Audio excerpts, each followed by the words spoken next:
এই মুহূর্তে এক বড় খবরের দিকে নজর রাখবো। এক্সক্লুসিভ সেই খবর, চাকরি দেওয়ার নাম করে লক্ষ লক্ষ টাকা হাতিয়ে নিচ্ছে এমনই অভিযোগ উঠে আসছে।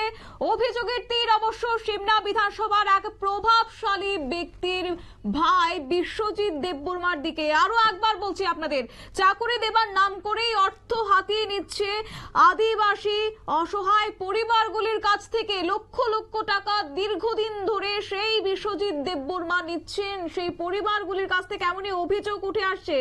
যদিও সিমনা বিধানসভার বিশ্বজিৎ দেববর্মা সহজ সরল আদিবাসী পরিবারগুলির কাছ থেকে পুলিশের চাকরি দেবার নাম করেই লক্ষ লক্ষ টাকা হাতিয়ে নিয়েছে। যদি সংখ্যাটা বলতে হয় তাহলে প্রায় 15 লক্ষ টাকা হাতিয়ে নিয়েছে সেই পরিবারগুলির কাছ থেকে। তাদেরকে আশা দেওয়া হয়েছে যে চাকরি দেওয়া হবে, এমনটাই অভিযোগ তার বিরুদ্ধে উঠে আসছে। সিমনা বিধানসভার নরেন্দ্রপুর চা বাগানের শ্রমিক সূর্য কুমার মুন্ডা, তার দুটি স্নাতক পাশ করা ছেলে রয়েছে। বড় ছেলেটার বয়স পেরিয়ে গেছে। ছোট ছেলে আমির মুন্ডা পুলিশ কনস্টেবলের ইন্টারভিউ দিয়েছিল 6 মাস আগে। এই বছর চাকরি না হলে তারও বয়স পেরিয়ে যাবে, তাই ইন্টারভিউ দিয়ে আসার পর সিমনার বিশ্বজিৎ দেববর্মা আমির মুন্ডার বাড়িতে এসে চাকরি দেবার প্রলোভন দিয়েছেন এবং প্রলোভন দিয়ে 3 লক্ষ টাকা নিয়ে যায়। 2,70,000 টাকা ক্যাশ এবং 30,000 টাকা ফোন পের মাধ্যমে তিনি নিয়ে যান। কিন্তু চাকরি ছাড়ার পর তাদের কোনো অফারই আসেনি, যার কারণে একদিকে তাদের মধ্যে একটা হতাশা, অন্যদিকে ক্ষোভের বহিঃপ্রকাশ।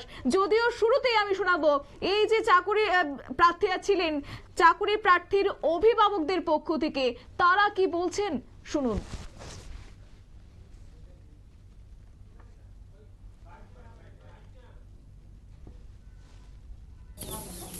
আমরা এই বাগানের চা শ্রমিক।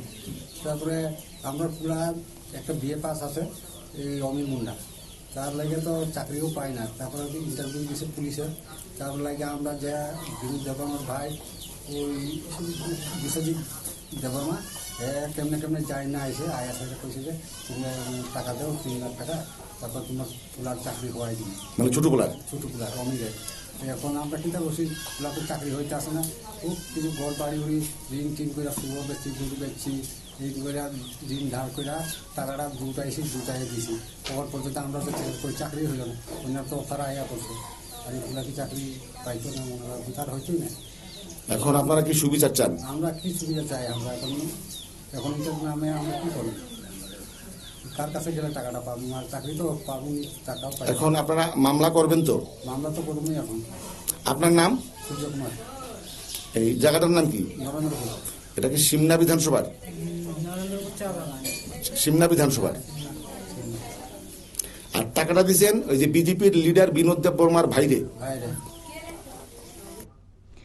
আপনারা শুনলেন সেই পরিবারের চাকরি প্রার্থীর অভিভাবকদের বক্তব্য। অর্থাৎ দিন এনে দিন খাওয়া, খেটে খাওয়া মানুষগুলো যারা স্বপ্ন দেখছেন যে ছেলেদেরকে মানুষ করবেন এবং সেই সঙ্গে একটি যোগ্য তার নিরীক্ষে দাঁড় করাবেন তাদের সন্তানকে, এবং সেক্ষেত্রে প্রত্যেকটা দিন কিছু কিছু করে তারা তাদের সম্বলটুকু তারা দিয়ে শেষ পর্যন্ত 2,70,000 টাকা ক্যাশ দিয়েছেন, যে স্বপ্ন দেখছেন ছেলেকে পুলিশ কনস্টেবলে চাকরি পাবেন। কিন্তু সেক্ষেত্রেই সেক্ষেত্রে দুর্নীতির গন্ধ দেখা হচ্ছে। যদিও সেখানে একটা সময় অভিযোগ ছিল বামেদের বিরুদ্ধে, তৎকালীন বাম সরকার সেক্ষেত্রে দুর্নীতি করেছে, টাকা নিয়ে চাকরি দেওয়ার নাম করেছে, কিন্তু তারপর সেই চাকরি আর পায়নি চাকরি প্রার্থীরা, একটা অভিযোগ ছিল সেক্ষেত্রে। কিন্তু বর্তমান সময়ে দাঁড়িয়ে কি হচ্ছে? সেখানেও একই ছবি, একই তার পুনরাবৃত্তি।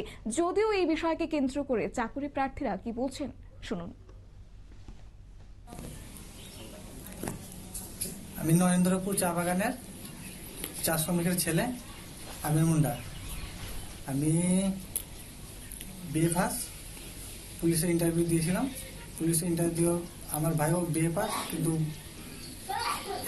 চাকরি হেও পাইনি, চাকরি দেবো করে হেও পাইনি। কিন্তু এই বছর আমার বয়সটা শেষ হয়ে যাবে বলে করে আমিও ডক্টর বিশ্বজিৎ দেববর্মা,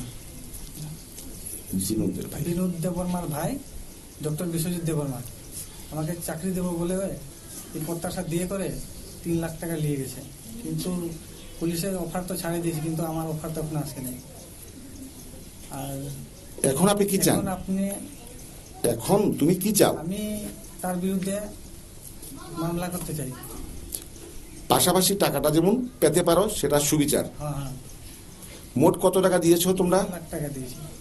তার মধ্যে কি ক্যাশ টাকা দিয়েছো সব, নাকি অনলাইনেও পেমেন্ট করেছো? অনলাইনে 30,000 পেমেন্ট করেছি, আর বাকি ক্যাশ। ক্যাশ করেছি।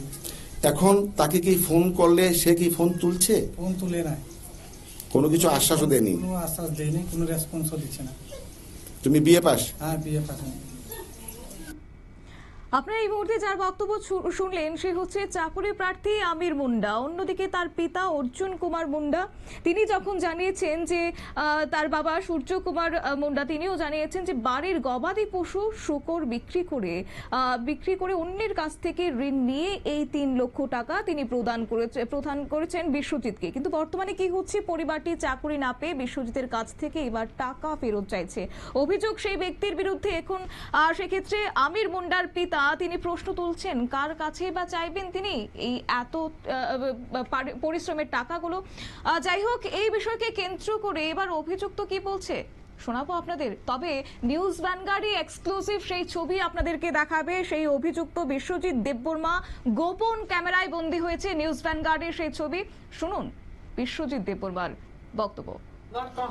এখন আমার এটাই লাস্ট, আবার এখন এই লাগে এটা যা ব্যবস্থা করে আসলে মানে আরে শুনো, আমি আমার একটা মানে আমি তো তোমরা আমার ভাইয়ের মতো দেখি।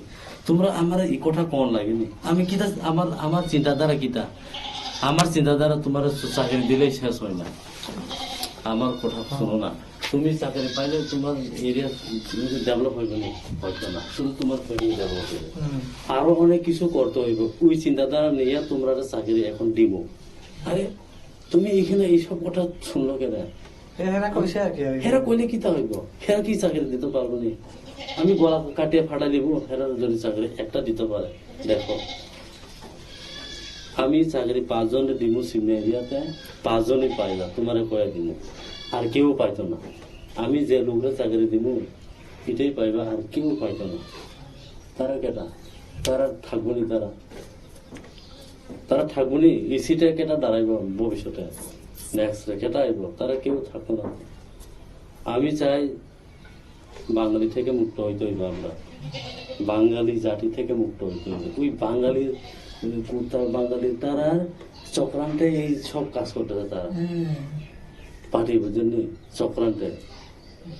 এখানে তোমরা 5 জন চাকরি দিব, তুমি লিস্ট পরে কথা কমো, 5 জনের চাকরি দিব, তুমি দেখো 5 জনের কিছু পাইতেন।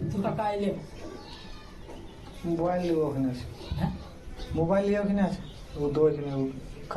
ঘরে আমি যাবো, আমি পরশুদিন নামো তোমার বাড়ি। আমি আজকে মিটিং আছে বলিরায়, আমার প্রেসার করতেছে। আরে তোমার কিটা দাঁড়া, আমি কই কন্টাক্ট করে না, কন্টাক্ট হয় না। না এখন ফোন ঢুকাইছি, বাইরে গেছি। ও এটা টাওয়ার পাইছে না, ওই ফোন কিনছিলাম বুঝছেন, ওই টাওয়ার আয় না, এখানে সিম ঢুকাইছি, টাওয়ার আয় না। শুনলেন তো সেই অভিযুক্তের বক্তব্য। প্রলোভন দিচ্ছেন যে অনেক বড় হতে হবে, প্রতিষ্ঠিত হতে হবে এবং সেই নিরিখে 5 জনকে চাকরি দিবেন তিনি, এবং যে কাজ তিনি একমাত্র পারবেন আর কেউই পারবেন না। এমনটাই বুক ফুলিয়ে তিনি বলছেন। যদিও সেখানে এলাকা জুড়ে একটা গুঞ্জন সৃষ্টি হয়েছে যে তিনি এলাকার একজন প্রভাবশালী ব্যক্তির ভাই, তাই সেই প্রভাবশালী ব্যক্তির ভাই হওয়ার সুবাদেই কি তিনি বুক ফুলিয়ে এই কথাগুলো বলছেন, কিংবা প্রত্যেককেই দিনের পর দিন এইভাবে অর্থ হাতিয়ে নিয়ে টাকার বিনিময়ে চাকুরি দেওয়ার প্রতিশ্রুতি দিচ্ছেন। যাই হোক, বিশ্বজিৎ সেক্ষেত্রে তার বিরুদ্ধে আরো একটি অভিযোগ উঠছে যে বাগান থেকে এবং রানীর বাজারের একটি ছেলের কাছ থেকে নাকি চাকুরি দেবার নাম করে বহু লক্ষ টাকা হাতিয়ে নিয়েছেন, এমনটাই অভিযোগ। এবং সেই সঙ্গে আমাদের নিউজ ভ্যানগার্ডের সেই এক্সক্লুসিভ ছবি আপনাদেরকে দেখালাম। অভিযোগ উঠছে, তবে দেখা যাক এই বিশ্বজিৎ দেববর্মার বিরুদ্ধে আগামী দিনে সেক্ষেত্রে কোনো পদক্ষেপ নেওয়া হয় কিনা। কেননা সেক্ষেত্রে বর্তমান সময়ে রাজ্যের মুখ্যমন্ত্রী বলছেন যে স্বচ্ছ নিয়োগ নীতি, এবং সেই জায়গা থেকে এই অর্থের বিনিময়ে চাকরি পাইয়ে দেওয়ার যে অভিযোগ এবার সামনে আসলো, তার পরবর্তীতে আদৌ সেখানে কোনো পদক্ষেপ গ্রহণ করা হয় কিনা সেটা অবশ্য সময় সাপেক্ষ। নিয়ে নিচ্ছি ছোট্ট একটি বিজ্ঞাপন বিরতি, সঙ্গে থাকুন।